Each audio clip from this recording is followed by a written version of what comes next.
komunikasi ya. Jadi ini pesan apa namanya? Teori umum yang harus diketahui sebelum masuk ke komunikasi, ke motivasi. Jadi motivasi itu adalah tingkatan advance ya. Setelah mampu mengerti teori komunikasi, maka Bapak Ibu akan bisa mudah melakukan teknik motivasi. Jadi dengan komunikasi itu harus tahu memberi pesannya siapa, lalu menerima pesannya apa, lalu pesannya itu sendiri dan umpan baliknya seperti apa. Jadi ini harus tahu komponen ini. Nah, di teknik komunikasi yang harus kita perhatikan adalah banyak terjadi kesalahan, salah kaprah. Jadi, kalau saya tanya, seorang komunikator yang baik itu orang yang apa? Tahu? Orang yang bisa, halo? Ya. Ya, komunikator yang baik itu adalah orang yang bisa menyampaikan pesan dan dimengerti oleh komunikan.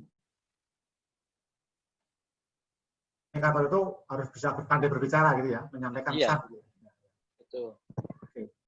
Nah, ini yang disebut kesalahan namanya salah kaprah, kesalahan umum ya. Kesalahan umum yang pertama adalah dibalik. Justru orang yang komunikator yang baik itu bukan berbicara, tapi adalah justru mendengar. Jadi dibalik. Jadi sebelum berbicara, kita harus mendengar dulu. Ini salah kaprah, salah kaprah yang sering umum. Memang umumnya begitu. Jadi kalau kita menjadi seorang sales, maka kita akan dianggap sales yang mulung kalau pandai bicara dan meyakinkan pembeli. Padahal seorang sales yang baik adalah mendengar. Jadi menanyakan dulu, Pak, Bapak Ibu, mohon maaf pada waktu ada. Terus saya tanya, Bapak Ibu rumahnya di mana, anaknya berapa? Tanya, belum jelaskan. Jadi tanya itu menggali. Nah, setelah tahu informasi baru menyampaikan. Oleh karena itu, kalau di teknik komunikasi yang utama adalah mendengar. Metode yang saya pakai di sini di capacity building juga begitu. Di awal tadi, terutama beda dengan teknik komunikasi yang pertama tadi ya, yang materi infografis ya, saya langsung ke materi. Tapi di beberapa materi yang lain, saya menggunakan metode teman-teman diskusi dulu. Ya. Diskusi itu dalam rangka ketika presentasi saya mendengarkan, lalu saya mencatat dengan poin-poin ini sehingga saya tahu sejauh mana teman-teman sudah paham. Nah, ternyata cukup lumayan itu pemahamannya. Nah, dari mendengar itulah saya mengerti posisi teman-teman. Nah, sehingga ketika memberikan informasi menjadi tepat sasaran. Nah, ketika sudah tahu, maka yang berikutnya adalah mengajukan pertanyaan. Teknik mengajukan pertanyaan juga harus dikuasai. Ada dua cara, yaitu dengan cara pertanyaan terbuka dan pertanyaan tertutup. Pertanyaan tertutup itu jawabannya ya atau tidak. Bapak suka atau enggak? Enggak, suka. Pak, mau atau tidak? Mau, tidak. Nah, itu tertutup. Kalau dalam komunikasi disarankan membuat pertanyaan terbuka. Jawabannya sangat luas. Jadi misalnya begini, apa yang Anda rasakan? Mungkin sedih, mungkin senang, mungkin gembira. Lalu bisa nggak Anda menceritakan bagaimana Anda sampai sakit misalnya, cerita. Jadi itu jenis pertanyaan terbuka yang disarankan untuk dipilih. Teknik yang lain adalah, ini saya ingin menunjukkan sebuah video, ada namanya teknik komunikasi yang Bapak Ibu bisa perhatikan, tapi harus di dulu. Oke. Ntar ya, saya akan klik lagi. Belum saya akan klik dulu.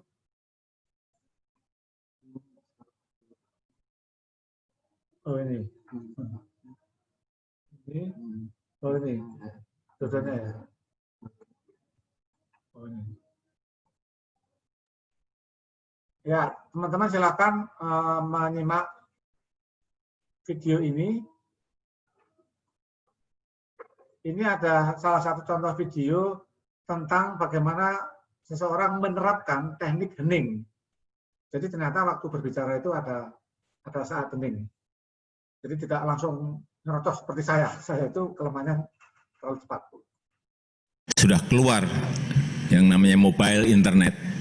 Mobile internet kita baru tahu dikit keluar lagi artificial mesin cerdas ya.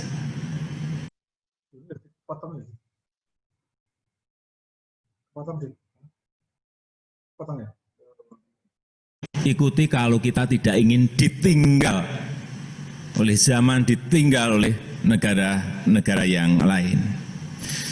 Dan Kita tahu mahasiswa adalah strata elit kaum terdidik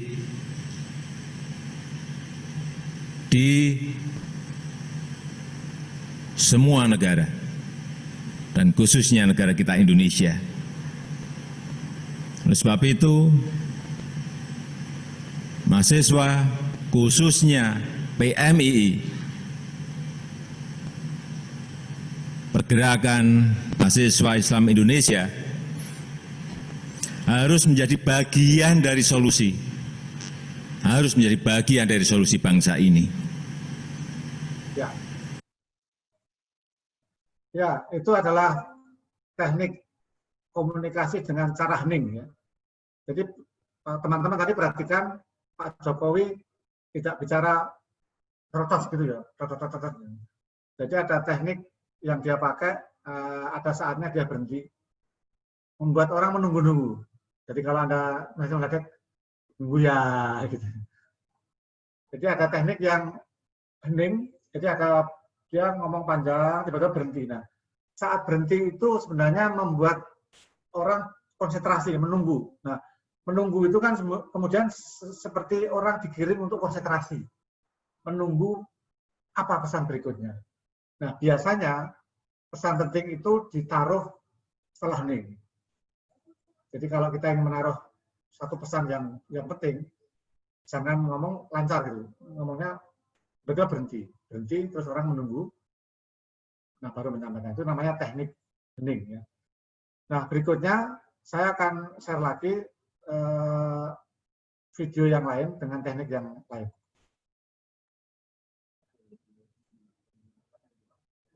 Oh, belum, maaf. Belum. Video yang lain belum. Ini saya lanjut dengan teknik yang Sudah keluar. berikutnya.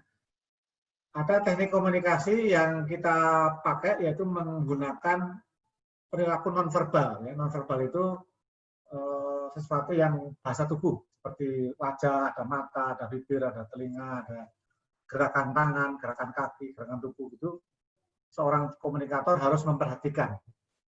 Jadi makanya dalam capacity building ini, pelatihan ini saya meminta teman-teman menyalakan video karena saya ingin mengetahui komunikasi verbal, non-verbal di sini. Jadi saya akan tahu mana yang serius, mana yang kurang serius gitu. Dengan melihat raut muka, cara menaruh dagu di mana, menaruh tangan di mana, menaruh punggung di mana, itu akan ketahuan. Cuma memang terbatas karena sebatas layar komputer dan ruangannya hanya terbatas. Tapi kalau tatap muka akan lebih kelihatan. Sama halnya ketika Bapak Ibu menjadi motivator berhadapan dengan pasien, maka kita bisa membaca pasien ini orangnya bisa diajak komunikasi atau tidak. Kalau misalnya kita lagi bertamu ke rumah orang, lalu dia sedikit-sedikit melihat jam, sedikit-sedikit melihat pintu, itu berarti menyuruh kita suruh pergi. Bahasa-bahasa tubuh itu yang harus diperhatikan. Jadi seperti pantomim ya, jadi ini adalah bahasa tubuh, biasanya menggunakan wajah, tangan, kaki, itu yang paling